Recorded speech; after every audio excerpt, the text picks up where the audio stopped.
Hey, Jason Parkinson here from ONEFIRE. Wanted to dig in today and talk a little bit about that first call that you land with a prospect, a first-time appointment or discovery call. To be honest with you, the first call isn't a sales call at all. It's a trust call. That means you shouldn't be pitching anything about your products or services. You should barely be talking about yourself at all. What you should be doing is uncovering what the current situation is with your prospect and how you can potentially come alongside them and help ease some of that pain. Now, there's lots of different methodologies to do this, different sales programs and structures, but I wanted to pull back the curtain and share with you today how we run a discovery call for ourselves here at ONEFIRE. So I'm just going to jump into my HubSpot here, and what I have is a discovery call playbook.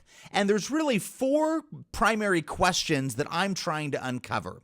The first one is about the prospect's current situation. I want to know just a little bit about their business. And then I've got some supporting questions to go with that. Things like, well, what industries do you serve and how many, users or endpoints is kind of the ideal number for you? Are you in ConnectWise, right? These are questions that we use here at ONEFIRE primarily because we want to make sure that our prospect, which is an MSP like yourself, knows that we understand their business. And you can do the same thing for your prospects as well. So think about the questions that you're asking there. Digging back in here, the next thing I want to uncover are problems or goals. Are you happy with where things are at today?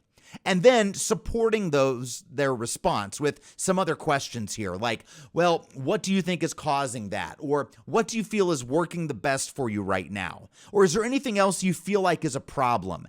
Getting the prospect to really state what their problem is and elaborate a little bit more on it.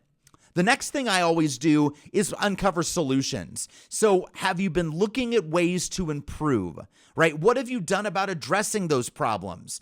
Have you been out there looking for anything that would give you better results? If you were able to solve these problems, how would things be different for you than they are now? Questions like that. Then finally, I'm trying to get them to uncover their own consequences.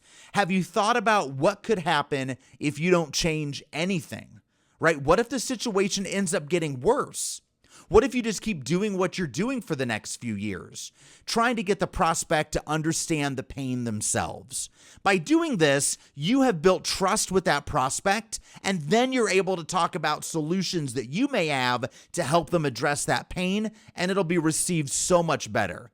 If you're interested in learning more about how we help MSPs with their own sales process and marketing, just schedule some time on my calendar. We'd love an opportunity to connect with you. I'll talk with you soon.